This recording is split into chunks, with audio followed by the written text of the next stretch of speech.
கால்நடை பராமரிப்பு, கிராமப்புற மேம்பாட்டு, ஊட்டச்சத்து பாதுகாப்பு மற்றும் பொருளாதார வளர்ச்சி ஆகியவற்றை ஊக்குவிக்கும் வேளாண் பொருளாதாரத்தின் ஒரு முக்கிய அங்கமாக கால்நடை பராமரிப்பு துறை விளங்குகிறது.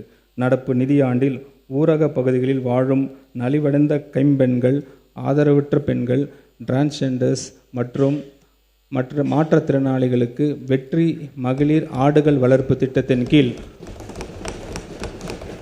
100% மானியத்தில் 5 வெள்ளாடுகள் அல்லது செம்மறி ஆடுகள் வழங்கப்படும். இதன் மூலம் சுமார் 30,000 தகுதியுள்ள நபர்கள் பயனடைவர். இதற்காக திருத்த வரவு செலவு திட்ட மதிப்பீடுகளில் 110 கோடி ரூபாய் ஒதுக்கீடு செய்யப்படுகிறது.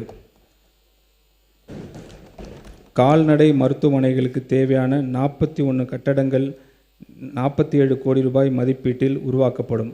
கால்நடைகளின் மருத்துவ சிகிச்சை தேவையான பூர்த்தி செய்ய 25 கால்நடை மருத்துவமனைகள் கால்நடை பல்நோக்கு மருத்துவமனைகளாகவும் 210 வெட்டினரி டிஸ்பென்சரிஸ் வெட்டினரி ஹாஸ்பிட்டல்ஸ் ஆகவும் 40 கோடி ரூபாய் ஒதுக்கீட்டில் தரம் உயர்த்தப்படும்.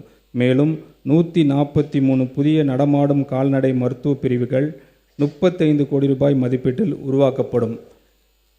எதிர்பாராத இறப்பு, நோய்கள் அல்லது நேச்சுரல் டிசாஸ்டர்களால் கால்நடைகள் இழப்பதை விவசாயிகளுக்கு பெரும் நிதி சுமையை ஏற்படுத்துகிறது என்பதை இந்த அரசு நன்கு உணர்ந்துள்ளது.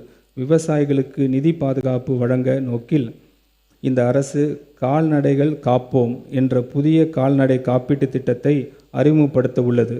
கால்நடைகள் காப்போம் திட்டத்தினை செயல்படுத்துவதற்காக 31 கோடி ரூபாய் நிதி ஒதுக்கீடு செய்யப்படுகிறது. கால்நடைகளை பராமரிப்பதற்கான செலவில் தரமான ஃபாடஸ் தீவனத்தின் விலை மிக முக்கியமான பங்கினை வகிக்கிறது. விவசாயிகளுக்கு குறைந்த விலையில் தரமான தீவனம் கிடைப்பதை உறுதி செய்யும் நோக்கத்தில் நமது அரசு ஃபாடஸ் சீட் பேங்க் மற்றும் குடவுன்ஸை 6.7 கோடி ரூபாய் மதிப்பீட்டில் இந்த மாநிலத்தில் அமைக்கும்.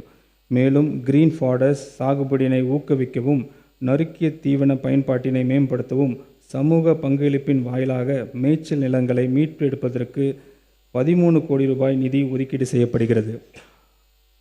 நடையாய் நடக்கும் வாய் உள்ள மனிதர்களை மறந்துவிடும் ஆட்சியை போல் இல்லாமல் வாயிலா ஜீவன்களை கால்நடைகள் மீதும் அன்பும் கவனம் செலுத்தும் அரசுதான் இந்த மனசாட்சி உள்ள மக்களாட்சி அரசு.